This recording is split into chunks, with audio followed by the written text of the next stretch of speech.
We grew our family last night, and not the old-fashioned way, you nasties. I'm going to introduce you to our newest family member, but first we have 21 mouths to feed, and no, that's not an exaggeration. I roll out of bed, brush my teeth, harass my husband, let the dogs out to potty, and then separate my sweet but reactive 15-year-old girly to eat and potty solo. Then apparently it's like secret life of pets around here. Y'all know I leave this bowl for our feral cat Halo that comes in the garage every evening to eat, and look, he's precious as always, but I guess he told his friends because this big chunky cat slid himself under the garage only to realize that he does not like the food that I was serving. I like to think he's definitely someone's cat with how big he is, but there was another cutie, and I've never seen this little guy before ever, but he's so precious, and he can stay if he wants.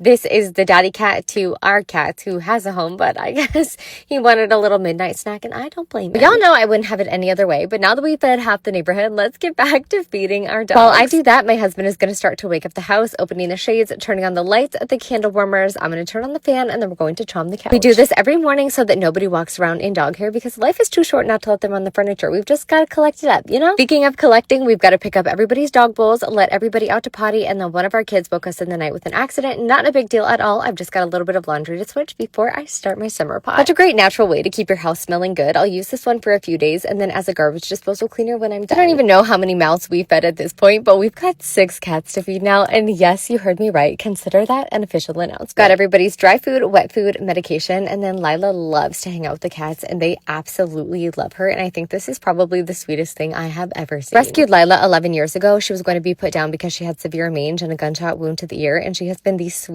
dog, biggest blessing, and a part of my soul. As you can tell by the fact that there's no one in here, we don't confine the cats to the cat room. It's just where we keep their litter boxes and where we feed them. So we scoop their litter, left their fresh food, and then we left to make our bed. They are, however, confined to the cat rooms at bedtime because the dogs sleep with us, and I don't want everybody jumping on our heads. So we went in the second cat room, opened up the catio access, and here's what it looks like on a nice sunny day. They absolutely love it. And the window's open so they can come right back in. I'm going to formally introduce you to our newest family member at the end of the video, but here is a little sneak peek. Now that the cats and dogs are situated for the morning, I'm going to go ahead and preheat the oven for the cinnamon rolls, and the kids are starting to wake up. I had 2 come downstairs and one wanted to be a big helper. Our Star Jar reward system is still going strong. The kids have gotten some really cool toys and done some really cool activities as a result of their hard work, effort, chores, you name it. The youngest son made everybody be quiet so that he could make up stories from the Bible and read them all to us. They were so cute. I started the cinnamon rolls, and then I did have a morning activity out, but one of my boys got this coloring book from school yesterday that he was very adamant he wanted to do, and of course I was all for it. Baby girl, on the other hand, loved the morning activity, and I loved watching her color. While she did that, I went ahead and started up her laundry. And that was my final straw for her nighttime diapers. So I went ahead and went back to the Honest nighttime diapers. Those are definitely my favorite. I also needed some spray that I use daily for the pets, or as an odor eliminator, I should say. But I went ahead and did my 4-minute makeup routine while my husband finished getting breakfast ready and the kids were deep into their morning activity. A bunch of donations to take to the school from yesterday's video, if you saw that. So my husband loaded that up. He actually ran carpool with the big boys first, came back, ran carpool with the babies, and then it was time to take our newest family member to the bed. If you watch my IG stories, you are very familiar with this sweet girl. She is part of the colony that we have been feeding for the past several months. Unfortunately, that feral colony has become a dumping ground for sick and pregnant cats, and it has kind of pushed her out. She had been living there peacefully for 6 years, and now she started running towards the parking lot and the roads, and we knew it was time to bring her home. Very glad we did, because it turns out that she has feline HIV. We are so ready for her to live out her glory days happily and healthy. We have gone to the colony every single night for 8 months to feed her and to sit on the parking lot floor with her. And in earning her trust, it has made her transition home so much smoother. It's also been really nice to see her and Mosey settle into a groove together. Okay, I love y'all.